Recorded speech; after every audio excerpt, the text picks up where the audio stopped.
Boa tarde, minha gente. Boa tarde, meu povo querido. Hoje nós vamos ter uma conversa com uma pessoa muito especial, que é a Joia Bergamo. Nós vamos falar sobre como a arquitetura é essa estrutura que nos envolve, pode interferir na nossa vida espiritual. É interessante a gente perceber que nós identificamos a arquitetura como um lugar de espiritualidade, primeiramente na vida espiritual, a partir das catedrais, né? Das construções, dos templos que foram erigidos com essa finalidade. Com essa finalidade. Mas, na verdade, toda a estrutura que nos envolve, que foi de alguma forma pensada para nos trazer bem-estar, é naturalmente espiritual. Ei, minha querida amiga Joia Oi, Bergamo. meu querido, tudo bem? A nossa conexão lá na Natuzzi estava ruim, eu preferi entrar pelo meu perfil, vai ser melhor. Muito melhor, estava ruim mesmo. Estava Ótimo, ruim, não estava? excelente. É. Estava dizendo aqui, Joia, Uhum. primeiramente quero agradecer você por aceitar conversar comigo sobre esse assunto tão especial. Quero agradecer a Natuzzi São Paulo, vamos frisar bem, a Natuzzi São Paulo nos apresentou. Vocês estão me ajudando a construir este espaço de evangelização, que é o meu novo estúdio aqui em casa. Quero agradecer ao Ali, quero agradecer a Fauzi, de maneira muito especial, as 3 vendedoras da Natuzzi, da loja que a gente costuma frequentar, a Socorro, a Nádia, a Milene, mas eu gostaria de ter o nome de todas as outras, de todas as lojas que carinhosamente recebe cada pessoa que entra para poder buscar um conforto para sua casa. Estava falando aqui, Joia, de como nós costumeiramente pensamos na arquitetura favorecendo a vida espiritual, somente a arquitetura dos templos. E eu, pessoalmente, você sabe disso, porque nós agora estamos trabalhando juntos, eu tenho uma alma barroca. Então, eu É tenho uma verdade. facilidade enorme de identificar o sagrado toda vez que eu entro dentro de uma igreja que tem as características barrocas. Eu gosto muito das igrejas de Minas Gerais, das igrejas da Bahia, das igrejas de São Paulo, das igrejas do Rio de Janeiro, que são os lugares em que eu tive experiências com o barroco. Uma arquitetura que favorece o sagrado, né? E nós estamos acostumados a pensar a arquitetura favorecendo o sagrado, a arquitetura dos templos. E aqui Verdade. eu quero falar de outras religiões também. As mesquitas, com seus espaços belíssimos também, favorecendo o estar dentro de si. Quero ressaltar as belíssimas sinagogas, que eu também já tive a oportunidade de conhecer, e todos os lugares que, de alguma forma, foram construídos para favorecer o encontro com Deus. E eu fico pensando que, quando uma arquitetura é favorável ao encontro da alma com o eterno, a gente não precisa nem pedir silêncio, não é verdade? É Quando você entra verdade. dentro de uma igreja, ela lhe cala. É, é Ela verdade. Tem toda a proporciona razão. aquela experiência de, meu Deus, aqui existe algo sagrado. Eu É. viajo muito, eu tenho as minhas peregrinações e nós vamos aos santuários mais bonitos do mundo. Eu posso dizer que tive essa graça de trabalhar de uma forma que eu pude conhecer muitos lugares bonitos e especiais para a alma humana. E eu não tenho medo de errar em dizer que todo lugar que foi construído com essa finalidade de levar o ser humano a viver uma experiência com o sagrado, e não há necessidade nenhuma de uma placa dizendo ali silêncio. É claro que Verdade. hoje o ser humano cada vez mais disperso, com uma dificuldade enorme de ficar em si, tem mais dificuldade com o silêncio. Mas nós que temos a busca pela vida interior, e boa parte das pessoas que viajam comigo tem essa busca pela vida interior, um outro que cai ali de paraquedas, que não queria muito bem aquela proposta da viagem, mas então o silêncio se impõe naturalmente, porque a gente entra e a arquitetura pede silêncio. É como É, se aquelas inclu... paredes... é, É verdade. como se aquelas... Inclusive o Louis Kahn, né, que é um arquiteto extremamente conceituado, e ele chamava de mensurável, realmente. Por quê? Ele construía grandes espaços para meditação, para reflexão. Qual era a base dele? O silêncio e a luz. É exatamente o que você está falando. É aí que você encontra a espiritualidade, né? Dentro do silêncio e dentro da luz. É exatamente isso. É uma arquitetura que nos pede isso naturalmente, né? Eu, pessoalmente, tenho dificuldade com o que é muito contemporâneo, com a arquitetura religiosa muito contemporânea, sem um pouco das influências do passado. Eu tenho um pouco de dificuldade. Então, diga, por exemplo, eu entro naquele grande santo... Conhece Fátima? Conheço, sim, O sim. novo santuário de Fátima. Conheço, É uma conheço. obra belíssima do ponto de vista Maravilhoso. arquitetônico, mas ela não me ajuda a rezar. Então, quando eu preciso celebrar lá, eu tenho muito mais esforço em colocar o meu peregrino dentro da celebração do que quando eu celebro numa capelinha menor, mais aconchegante, com uma linguagem mais naturalmente religiosa. Então, eu, pessoalmente, tenho dificuldade de encontrar nos templos muito modernos este apelo à vida espiritual. Mas agora, como nós estamos aqui falando sobre isso, eu queria começar fazendo uma pergunta para você, que eu tenho certeza que vai nos ajudar a pensar o significado das nossas casas, para nós. Sim. Quando uma pessoa lhe procura para fazer um projeto arquitetônico, ela traz todos os sonhos e todas as carências dela também, não é verdade? Verdade. Aqueles meninos que não foram curados em nós, aquelas meninas que são ainda muito carentes, que foram muito pobres na infância. Quando tem um dinheirinho para fazer uma casa, elas querem tudo muito, muito, muito, muito, muito além do que realmente precisa. Qual que é o seu desafio como arquiteta no momento que você senta? Você tem coragem de dizer para o seu cliente que, às vezes, aquilo que ele está pedindo é muito fora do que ele de fato precisa? Ou você faz do jeito que ele quer? Não, não, mas antes de responder a tua pergunta, eu vou te dizer, não sei se você se lembra, eu não sei se foi esse último ano, quando você estava em Aparecida, você estava, eu percebi, acho que foi gravada à noite, e você começou a cantar aquela música de Nossa Senhora que fala do terço. Você lembra dessa Com terço gravação nas tua? mãos, com terço nas Isso! mãos, pedimos minha Virgem Maria. Padre Fábio, eu nunca vi exatamente isso. Eu nunca vi tanta luz. Você ali dentro, parecia que realmente você tinha encontrado o divino ali dentro. Foi uma das coisas mais belas que eu já vi, ouvi e senti na minha vida. Não tem quem não chore de ver o que você fez ali. Então, é a sensação que você disse, né? Pode ser que em Fátima você não sinta isso, mas ali você passou que você estava realmente sentindo, né? Mas, respondendo à tua pergunta, eu sou uma pessoa extremamente franca. Eu sou muito simples, uma pessoa muito natural, muito simples, e eu falo realmente aquilo que eu acho conveniente. Porque você, em primeiro lugar, tem que respeitar os sonhos, os desejos, as necessidades, as vontades de cada um. Mas você tem que conduzir. Eu falo realmente o que é compatível, o que não é, o que pode, o que não pode. Inclusive, oriento muito no sentido, não deve comprar isso, deve comprar aquilo, faça desse jeito, não faça desse jeito, pegando o perfil do cliente. Porque a gente tem que fazer um briefing muito grande, conversar muito, sentir muito o cliente, para que você possa criar um lugar para ele, um lugar, respeitá-lo, onde ele entra e tem a vontade de ficar. Quer dizer, isso para mim é o resultado de um excelente trabalho. Mas eu conduzo bem, eu conduzo legal, eu não falo, primeira coisa, não é porque eu quero, né? Então não vou impor.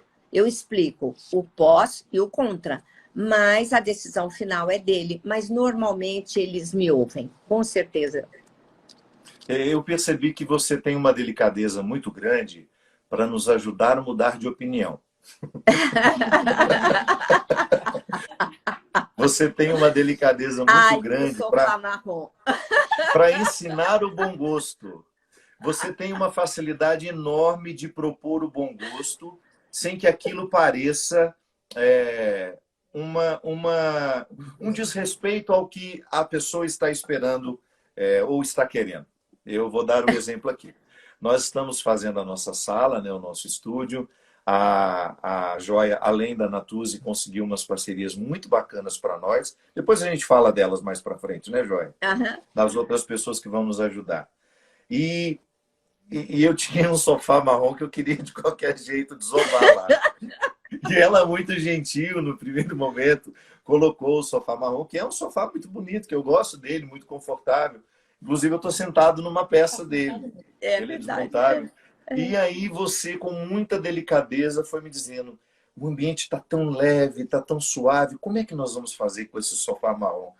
E, naturalmente, eu fui conduzido a essa perspectiva que você já tinha percebido, e que não era só porque você não gosta de marrom, não. Porque, de fato, iria pesar o ambiente. O ambiente estava muito leve, e a proposta é palavras que levem leveza ao outro. Eu não quero, de maneira alguma, que os meus projetos futuros, seja a espiritualidade do dia, ou seja algum programa de entrevista que eu venha desenvolver aqui na intimidade da minha casa, possa levar algum peso às pessoas que vão me assistir. Pelo contrário, como líder religioso que sou, o meu grande desejo é sempre provocar harmonia nas pessoas que me escutam. Ainda que aquela palavra que eu diga, Joia, seja uma palavra que vá provocar um conflito. Porque muitas harmonias só são construídas depois que a gente entra no conflito.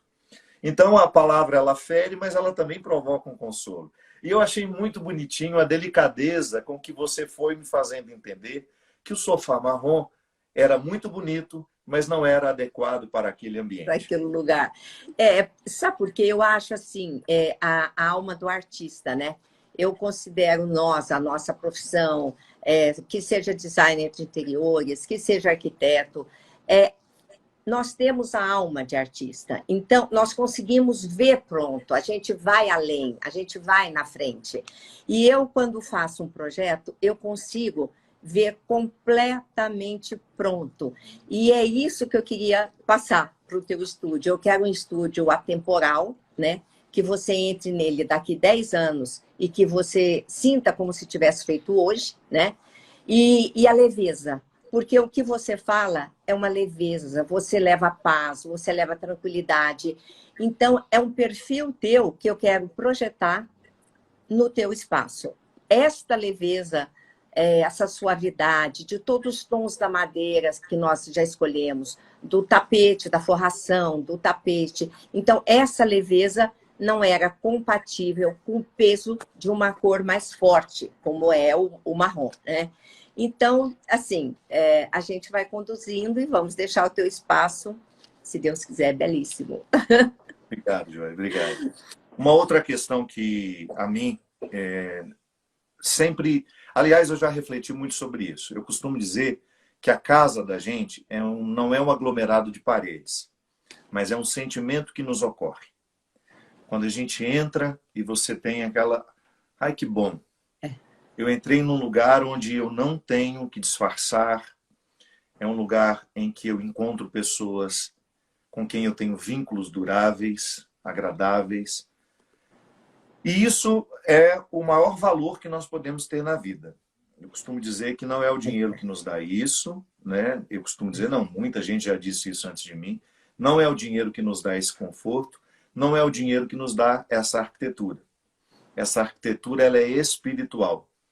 E eu sei que, e também este bem-estar que a casa nos proporciona, não está no dinheiro que nós temos, na qualidade dos móveis, mas está numa harmonia que a gente consegue construir e depositar sobre tudo aquilo que a gente tem.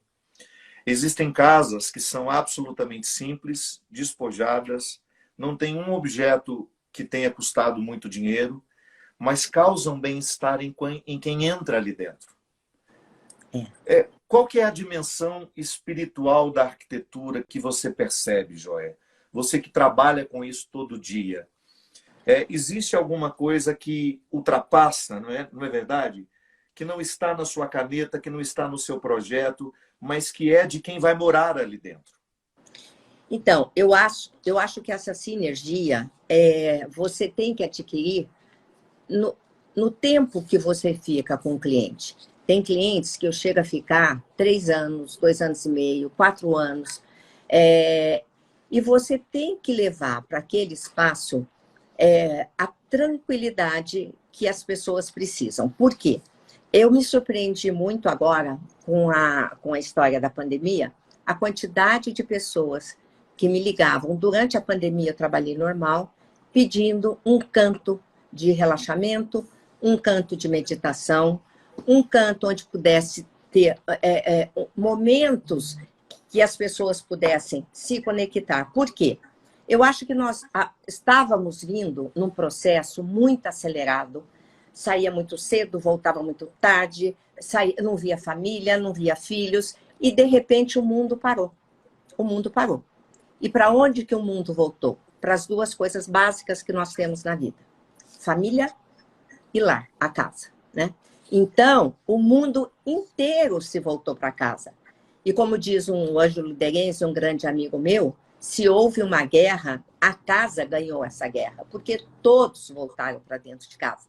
No momento que você volta para dentro da sua casa, com a sua família, você volta para dentro de você mesmo. Então, neste momento, as pessoas começaram a pensar em si. O que elas poderiam melhorar? O que estava acontecendo no mundo? Como poderia melhorar o espaço ali dentro? Então, eu sempre fiz. Todo projeto meu, eu sou uma pessoa muito religiosa no sentido de fé, né? Eu tenho muita fé. E eu sempre induzi as pessoas a fazerem o teu canto na casa de meditação, o seu pequeno altar. Lembra das fazendas, você está falando de barroco, você é mineiro como eu. As grandes fazendas, você via aquelas mesas maravilhosas, barrocas, com todos os santos na mesa, fazia uma composição maravilhosa. Numa casa grande. Numa casa pequena, você tem o teu canto, tem um aparadorzinho que você pode pôr, um canto no seu quarto, um canto onde você chega, agradeça por estar ali. Então, isto eu acho que criou-se muito mais forte agora, está tendo muito mais forte agora, após a pandemia.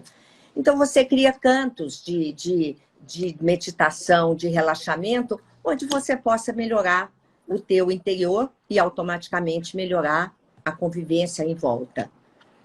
É interessante porque eu também observo isso. De um tempo para cá, eu comecei a ver os meus amigos a criarem suas casas simples, não são casas requintadas. Não. Aliás, a boa parte das pessoas aqui da minha região são pessoas muito simples. E é interessante identificar como nós começamos a voltar a ter o que os nossos avós tiveram. A minha mãe ainda teve. Você veio aqui em casa, você viu que eu sou um adepto da arte que me eleva. Eu gosto de tudo aquilo que tem um detalhe que me faz chegar a Deus. As coisas mais simples, os detalhes mais simples. Eu gosto dos meus objetos como padre, eu gosto das minhas vestes sacerdotais, eu gosto da arte sacra. E eu pessoalmente fui criado numa época em que minha mãe tinha o seu canto de oração. Tinha lá o seu oratório, tinha suas imagens. E hoje eu percebo algumas pessoas construindo nas suas casas. Não é que vão fazer uma obra, não é isso não. Não, quando eu digo construindo, canto. Buscando naquilo que já existe um lugar em que a alma se sinta bem, né? Isso é muito interessante, porque demonstra que nós estamos tendo necessidade de vida interior, ou melhor, sempre tivemos essa necessidade, mas eu acho que nós estamos mais conscientes dela. E a casa se tornou o lugar onde a gente encontra isso. Por exemplo, quando eu celebrava a missa todo domingo, era em casa que as pessoas me recebiam. Eram em casa que elas celebravam comigo aquela missa que estava acontecendo. Eu tive alguns testemunhos muito bonitos de que a família estendia uma toalha sobre a mesa para sentarem todos ao redor daquela mesa para participarem da celebração. Criaram um ritual dentro de casa. Então a casa deixou de ser apenas um lugar para onde a gente volta, ou de onde a gente sai, mas é um lugar em que a gente aprendeu a ficar com mais qualidade e transformando as nossas casas em lugar de espiritualidade. É verdade. E o que me encanta também é, por exemplo, um fato que aconteceu, um cliente meu, eu fiz a casa dele em São Paulo e fui fazer a fazenda dele, a 100 e poucos quilômetros de São Paulo. E eu queria, naquela fazenda, porque ela, a mulher dele, é de uma família muito grande. Ele é uma família menor. E cada pessoa ali tinha uma religiosidade. Cada um acreditava na tua fé, na tua religião, de um modo diferente. E eu vi uma casinha que me chamou a atenção na fazenda. Aí eu perguntei, que casinha é essa? Ela me respondeu, Joia, é a casinha da banana. Eu falei, como assim a casinha da banana? A gente apanha as bananas e deixa elas todas nessa casinha para amadurecer. Mas ela era tão linda, tão pequenininha, tão singela. Eu falei, não, essa casinha vai ser transformada numa capela. Na realidade, num centro de culto de vocês, que é uma família muito linda, muito unida. E ali entram todos da família e cada um com a sua religião. E ela ficou um canto onde o marido dela adora cantar, tocar guitarra, ele canta no Natal, ele reúne as pessoas. E o que tem? Absolutamente nada. Tem um crucifixo e tem bancos de madeira, feito da madeira da fazenda. É de uma singeleza, de uma simplicidade, mas de uma força, de uma coisa tão linda, a união daquela família. Então, isso eu estou percebendo agora também, as pessoas se voltando para a família, que é, e para a religião, quer dizer, para se encontrarem. Outra história também muito interessante que aconteceu comigo, que o meu sonho era fazer uma capela, uma igreja, né? Eu nunca tinha feito. Porque é difícil, ninguém te chega oferecendo uma igreja para ser feita, né? É muito difícil, não tinha acontecido. E eu trabalhei por muitos anos para a família que era dona do Hospital Alvorada, Dona Maria de Lourdes. Dona Maria de Lourdes já faleceu, foi criadora, né, fundadora do Hospital Alvorada, da Medial Saúde, um grupo muito grande, e ela sabia do meu sonho de construir uma capela. Nunca tinha feito. E aí, um dia, ela me chamou. Ela me chamou e disse, minha filha, eu chamava de minha filha, você realizou todos os meus sonhos. Agora, quem vai realizar o teu sonho sou eu. Eu falei, como assim? Ela falou assim, eu quero fazer uma capela no Hospital Alvorada, aqui em São Paulo, aqui em Moema. Eu falei, não é possível. Ela falou, é verdade, vamos comigo até a fazenda, a gente vai trazer o crucifixo da fazenda, que era todo entalhado de madeira, maravilhosa, feito por um artesão ali da região. E aí ela falou, a capela é tua. Aí eu me inspirei um pouco no decor. Eu fui para arte decor, na singeleza da madeira, com um pouquinho de preto. Então, aquela meio decor, meio bider. Então, eu fiz uma capela, mas tão aconchegante, E o dia da inauguração, nós inauguramos com uma missa, foi lindíssima, e foi um dos maiores presentes que eu tive na minha vida, foi esse presente que ela me deu. Então, eu acho que esses espaços que a gente faz para oração são espaços realmente muito importantes. Porque imagina quantas pessoas vão passar por ali, né? Então, isso foi uma das grandes emoções da minha vida. E você tocou num aspecto que vale a pena salientar. O sofisticado, às vezes, é simples. O caminho para chegar à sofisticação é a simplicidade. Porque algumas pessoas que podem estar nos assistindo pensar, mas eu não tenho nem dinheiro para fazer isso. Mas se você tiver criatividade e bom gosto, você transforma o seu espaço. Às vezes, uma simples reformulação que nós fazemos nos ambientes das nossas casas, a energia já flui melhor, não é verdade? É verdade. Às vezes, um desentulhar. Às vezes, nossa, estou achando esse ambiente pesado. Eu acredito que você, como arquiteta, você faça muito isso. Você perceba o que a outra pessoa não está percebendo, mas que está entulhando, está pesando, como a história do sofá marrom, né? Vamos clarear um pouco essa sala, ou então vamos colocar um pouco mais de sombra aqui para fazer um contraste e ajudar a harmonizar os ambientes, né? Porque e eu sei que às vezes... E é verdade, porque às vezes eu não crio nada quando o espaço físico já está pronto, mesmo para ser reformado, sem olhar o espaço, sem entrar no espaço. E é verdade, às vezes as pessoas vivem no espaço que elas estão acostumadas, que não tem nada a ver com elas. Por exemplo, teve um casal em São Paulo, eu fui dar uma olhada, quando eu entrei, era um casal tão jovem, com 2 filhos pequenininhos, e a casa era uma casa terrivelmente triste, densa, uns móveis que não tinha nada a ver com aquele casal, aquela jovialidade, aquela juventude deles. Eu olhei e eu falei, mas essa casa não tem nada a ver com vocês. Ela falou, eu sentia isso e não tinha coragem de dizer para ele.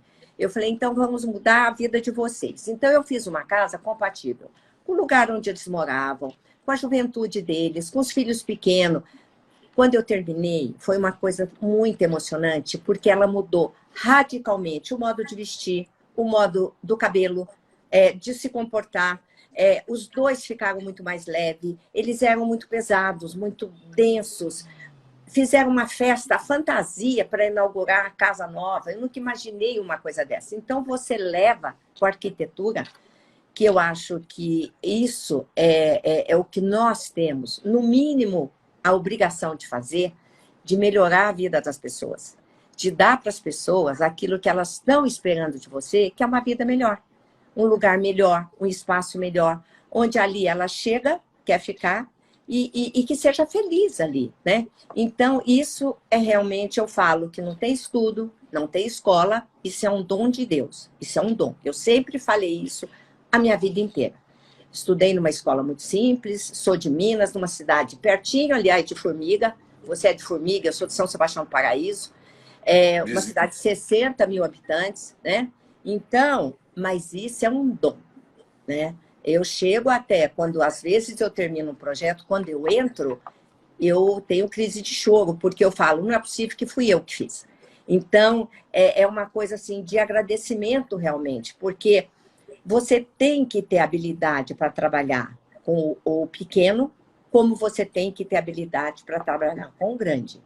Eu acabei de entregar um apartamento agora, 2, um de 26 metros quadrados para um casal e um de 34 metros quadrados para um casal e 2 filhos. Foi o maior desafio da minha vida. Não foi uma cacau show que eu fiz de 53 mil metros quadrados. Não foi isso que me deu o desafio. O desafio é o pequeno. É fazer onde não tem dinheiro. É fazer você criar espaços onde as pessoas possam ficar em espaços reduzidos, né? Espaços pequenos. Porque é muito difícil. É muito difícil. E você tem que levar a história da pessoa ali. Então, foi o maior desafio da minha vida. E a maior satisfação que eu tive de ter feito isso.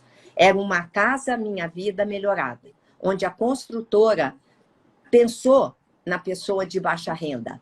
Deu. Na parte de baixo tinha piscina, que não tem, tinha playground, tinha salão de festa. Então, é uma qualidade de vida que você vai proporcionar às pessoas que não têm condição de fazer. Então, isso para mim foi meu Oscar. Isso é bom porque você estende a arquitetura a um direito de todos, né, Joia? Exatamente. Você vai morar, por mais simples que seja, seria tão bom se todos nós tivéssemos um pouquinho esse olhar delicado de vocês, arquitetos, decoradores, ou especialistas em interiores, que vocês nos ajudam a enxergar, por exemplo, esse apartamento de 34 metros quadrados.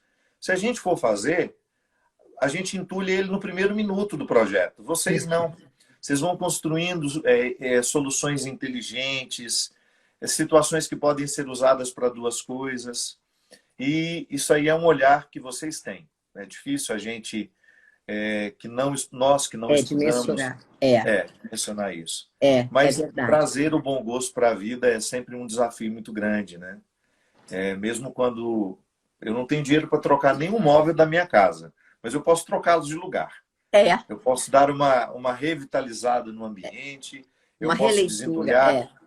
Fazer uma releitura, né? é, Ou até é, mesmo dispensar, olha, isso aqui já deu, vou mandar para alguém que de fato precise disso. é, Nós temos o hábito de entulhar muito as coisas. é Eu gosto verdade. sempre de fazer uma visita em todos os ambientes que eu tenho e descobrir. Eu estou usando isso? Não, então isso aqui está fazendo falta na casa de alguém. Aliás, não existe, ô Joia, nenhum ambiente assim. Eu sei que para vender tem, mas não existe nenhum espaço virtual que você conheça em que a gente possa desapegar-se e conceder a graça daquilo que não nos serve mais, poder ser útil na vida de alguém? Existe algum espaço assim ou não? Não que eu saiba. Então nós precisamos criar, não precisamos? O quê? Então a gente precisa criar esse espaço. Oh, que boa ideia! É isso A gente ter mesmo. um site para doações e que a gente de fato investigasse se quem vai receber precisa mesmo e a gente É, pudesse cadastrar. Olha, eu, por exemplo, eu não gosto de vender as coisas. Eu não gosto. Eu tenho que boa dificuldade. ideia. Se eu tenho uma cadeira que não me serve mais, eu prefiro doá-la para alguém que eu conheço. Se eu tenho um sofá que eu não vou usar mais, eu não tenho esse negócio, vou vender. Não, eu gosto de doar. Eu ficaria muito feliz se na época que eu não tivesse nada, alguém me doasse alguma coisa. Eu nunca recebi. Naquela época, eu me lembro que lá em casa a gente sentava naquele sofá todo esburacado, horroroso, e eu já tinha aquela coisa na minha cabeça, nossa, esse ambiente não... a gente merece um ambiente melhor, mas a gente não tinha dinheiro para isso. Eu ficaria imensamente grato se a gente tivesse um ambiente, vocês que estão nos assistindo, que têm condições, quem sabe a gente possa criar um espaço para a gente doar mobiliários. Para quem não quer vender, mas É gostaria que aquela peça pudesse fazer diferença na vida uma de ideia alguém. fantástica. O único lugar que às vezes as pessoas me pedem e perguntam é o Lar Escola São Francisco, aqui em São Paulo, que eles vêm retirar, eles reformam, né? Eles pegam o que você tem, as pessoas não pagam nem o carreta, tudo por conta do Lar Escola São Francisco, e eles realmente reciclam o material. Mas eu não sei realmente como é o final, né? Para onde vai Mas esse que material. bacana! Então, esse É, projeto vale a pena ser divulgado. Eu não conhecia. eles retiram, e há muitos anos, viu, tem isso. E porque às vezes as pessoas não têm nem condição, querem doar, mas não querem gastar com carreto, com transporte, às vezes é longe, e eles retiram e levam e fazem toda uma revitalização no mobiliário. Mas eu achei muito interessante a gente criar um espaço. Gostei, padre. Vamos pensar a respeito disso, com Mas como é que é o certeza. nome do projeto que você disse? Se as pessoas que estão Esse nos chama vendo... Lar Escola São Francisco. É, Aham. aqui em São Paulo. E eles retiram tudo aquilo que você não quer. Mas é interessante mesmo, porque às vezes você quer mudar e não tem para quem dar, né? Diretamente, não sabe nem como, né? Como levar isso. É uma excelente ideia, realmente. Mas, padre, como você descobriu a Natuzzi? Eu descobri a Natuza em Campos do Jordão, numa loja que tem lá. Ah, Fiquei muito amigo da vendedora. Eu sempre sou assim. Os meus vínculos com as lojas só acontecem, só se estabelecem se eu faço amizade. Eu não sou aquele cliente que vai e tecnicamente entra, compra e vai embora e nunca mais volta. Não. Eu gosto de fazer vínculos com as pessoas. Da mesma forma como foi o meu vínculo com a Natuzzi aí de São Paulo, da Gabriel Monteiro da Silva, por causa das meninas que me atendem aí com muito carinho, em especial a Milene. Mas em Campos do Jordão tem uma loja que vende a Natuzzi Edition, que não é a Natuzzi Itália, mas isso. que são móveis de extremo bom gosto. Lá eu comprei o meu primeiro sofazinho da Natuzzi. Lá foi Ah, que eu descobri. E aí, uma vez fazendo uma pesquisa de preço de uma poltrona que eu estava comprando deles, eu acabei ligando aí nessa loja que você está agora. E acabei que fiquei amigo das ah. pessoas, tive o lançamento de um livro aí. A Fauzi e o Ali me receberam com muito carinho, prepararam um dia de lançamento especial para mim. Acabou que eu fiquei amigo da marca, e muito mais do que gostar do que eles vendem, né? E ter, Aham. mas é também a amizade que eu fiz com essas pessoas. É porque realmente a Natuzzi é uma marca que eu uso há muitos anos, né? E é uma marca realmente que me encantou sempre, a vida inteira sempre, né? Pela qualidade realmente deles. Uma vez eu fui chamada pelo comendador Natuzzi, o fundador da Natuzzi. Ele me convidou para ir para a Itália conhecer 3 fábricas dele. A Natuzzi tem 7 fábricas no mundo inteiro. E a Natuzzi é é a melhor fábrica, é a maior fábrica italiana de sofás e no mundo inteiro. Não tem realmente concorrente para a Natuzzi, né? Pela qualidade, pelo conforto, pelo capricho, pelo couro. E eu fiquei impressionada quando eu recebi esse convite e fui. Eu fui a essas 3 fábricas onde ele mora, fica ali no pedacinho da bota da Itália, chama Matera. É uma cidade maravilhosa, é a réplica de Jerusalém. Foi ali que foi filmada A Última Paixão de Cristo com Mel Gibson. E é a réplica de Jerusalém. Quando eu cheguei, eu não acreditava. Nós chegamos assim no entardecer, tinha uma lua maravilhosa no céu, as oliveiras, no alto do Morro As Oliveiras, e eu falei, não é possível, eu estou em Jerusalém. Só faltava realmente me projetar para lá, né? Aí eu fiquei 10 dias ali conhecendo as 3 fábricas deles. Eu fiquei impressionada. Eu já gostava da Natuzzi, já era apaixonada pelos sofás, mas eu fiquei impressionada, o capricho. É uma tecnologia super avançada, mas, no mesmo tempo, ela é muito manual. É muito capricho, é muito carinho. O couro é de uma qualidade, de uma maciez. Bom, você sabe que agora você tem sofá Natuzzi, né? Então, me impressionei muito. Aí foi um presente. Depois a gente foi até Milão para ver o showroom e foi, assim, uma experiência única para mim. E aqui em São Paulo a gente tem usado muito também. E você sabe que eles acabaram agora de fazer uma loja no D&D, já está aberta, não está inaugurada oficialmente, mas já está aberta. E ficou lindíssima no D&D. A loja do D&D está maravilhosa. Aqui da Gabriel é muito linda, é uma loja menor, do D&D tem 300 metros quadrados. E em fevereiro vão inaugurar uma no Anália Franco, né? De 900 metros quadrados. E essa loja vai ser inaugurada em fevereiro. É a 2ª loja Natuzzi do mundo em tamanho. E está no Brasil. Que maravilha. Muito legal. É uma empresa realmente muito séria, muito competente, e é um escândalo. E eu não sabia como você tinha conhecido a marca. Foi através de Campos do Jordão. Mas quero agradecer muito mais uma vez. Obrigado pela oportunidade dessa conversa. Desejo do fundo do meu coração que você continue construindo harmonias exteriores que influenciam as harmonias interiores. Do fundo do meu coração, que a sua arquitetura seja sempre para provocar o acolhimento que nós tanto precisamos quando nós chegamos em casa. Obrigado a você que nos assistiu, você que esteve conosco, pela oportunidade de falar sobre arquitetura e fé com a nossa querida Joia Bergamo. Obrigado a Natuzzi São Paulo por nos proporcionar esse encontro e por estarem conosco na construção desse projeto tão bonito que vai nos proporcionar levar tantas coisas boas às pessoas. E eu quero agradecer o teu convite, né, de estar aqui com a gente hoje e que você continue esse ser humano maravilhoso que você é. Tenho uma admiração muito grande pela tua vida, por tudo aquilo que você fez e faz pelas pessoas, pelo carinho que você fala, pela esperança e luz que você leva para todas as pessoas que te ouvem, que te assistem. Você realmente é um ser humano iluminado, privilegiado. Você é uma pessoa extremamente boa, você escreve, você canta, você prega, você leva o bem, você traz paz para as pessoas.